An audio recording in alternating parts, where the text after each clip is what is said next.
lo Te estoy obliga a tributar, interpretando. pero debemos de entender la realidad de las cosas. Es un mecanismo de control, es un mecanismo de control de Sí. los mexicanos, no es un mecanismo de recaudación.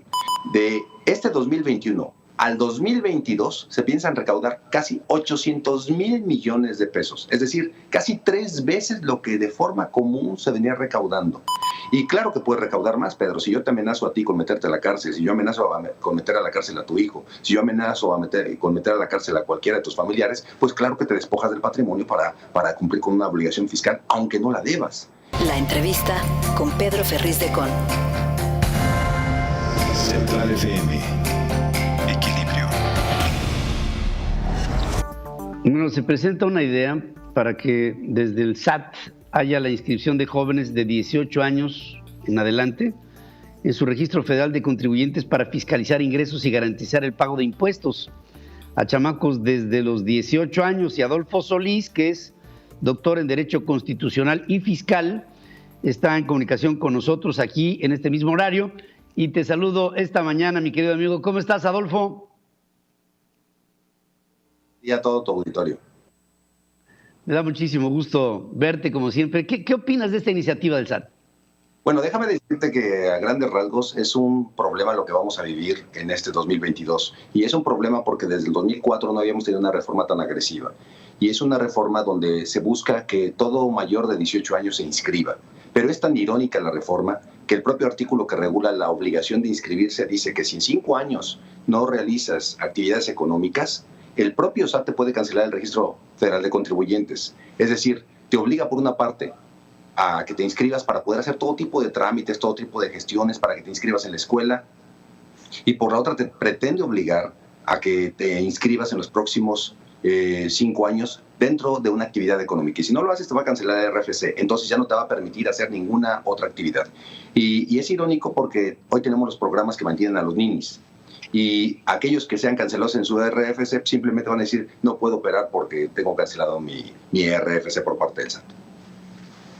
Pero o sea, prácticamente te obliga a tributar. Eso es como lo estoy te obliga a tributar, pero debemos de entender la realidad de las cosas. Es un mecanismo de control. Es un mecanismo de control de los mexicanos, no es un mecanismo de recaudación.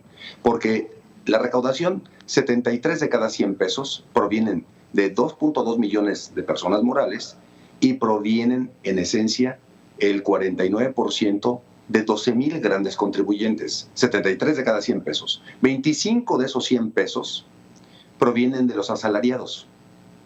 Y tan solo el 2% proviene de las personas físicas. ¿Qué quiere decirnos esto, Pedro? Que en realidad a ellos no les interesa la recaudación de esos de 18 años, quieren tener el control de más de 18 años. Y esta reforma trae una serie de cambios gravísimos para los responsables solidarios, el embargo de cuentas bancarias, por ejemplo, o el embargo de bienes inmuebles, sin necesidad de que acudan a tu domicilio, te lo van a mandar por buzón tributario, las responsabilidades solidarias para aquellos que van a cambiar de negocio. Muchas veces alguien le traspasan un negocio o recibe un negocio o simplemente la empresa que tenía no le funcionaba y creó otro negocio, y ahora el gobierno dice, ¿sabes qué? Si tú traspasas los socios, los accionistas, los órganos de administración, si tú por algún motivo llegas a pasar personal, si tú utilizas a los mismos proveedores, si estás en el mismo domicilio, en la misma infraestructura, en automático me vas a responder por todos los cargos incumplidos de la empresa que se fue. Esa es la reforma que se espera. Esa es la reforma, pero digamos, desde mi punto de vista estamos viendo algo que es asaz confiscatorio, Adolfo. O sea, este es persecutorio, este es algo que yo pienso, hablaste con un término agresiva, es muy agresiva, pero al mismo tiempo pues es un ataque al ciudadano directo, ¿no? Claro, y te voy a decir por qué. De hecho, es la más agresiva de los últimos 20 años. ¿Y por qué es agresiva? Regularmente, entre un año y otro, todos los gobiernos, desde el año 2000, desde Vicente Fox, Felipe Calderón, Enrique Peña Nieto, habían recaudado un promedio de 300,000 millones de pesos cuando les ha ido muy bien, ¿de acuerdo? Con reformas y con todo lo que hicieron, recaudaron 300,000 millones de pesos. Para que tengas una noción, de este 2021 Al 2022 se piensan recaudar casi 800,000 millones de pesos, es decir, casi 3 veces lo que de forma común se venía recaudando.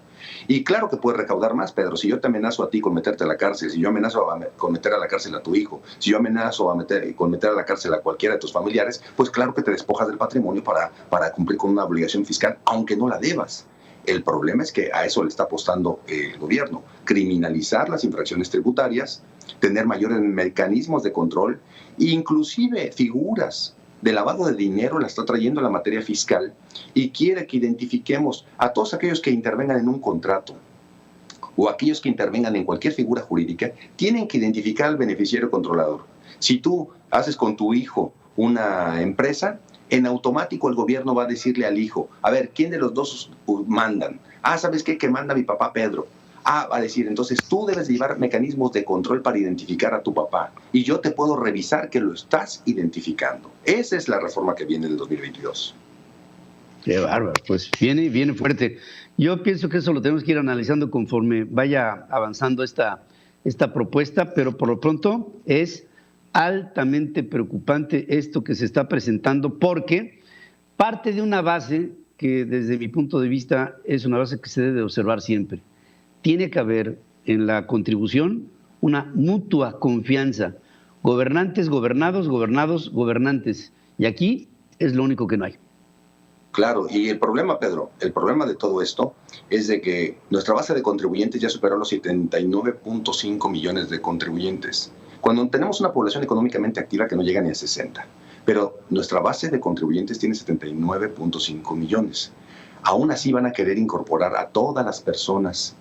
Y lo grave de todo esto, Pedro, y a lo que tenemos que centrarnos hacia el futuro, es que el gobierno está cada día más criminalizando las infracciones tributarias, y la persecución parece que se volvió el mecanismo de recaudación. No es el idóneo, va a generar trastornos, va a generar distorsiones, pero esa es la política gubernamental de hoy en día. Lamentable por todos conceptos. Adolfo Solís, te mando un abrazo con todo mi cariño, y espero me permita seguir consultándote este tipo de cosas que nos preocupan, y por eso tu presencia aquí es muy importante. Te mando un abrazo, querido. Claro que sí, mucho. Les mando un gran abrazo a todos. Gracias. Gracias, Adolfo Solís, doctor en Derecho Constitucional y Fiscal, que nos habla de esto que es incalificable de la Cuarta Transformación. Están llevando a cabo una reforma confiscatoria, que es persecutoria, que es intimidatoria y que va a acabar con la economía de México, si siguen así. Central FM. Equilibrio.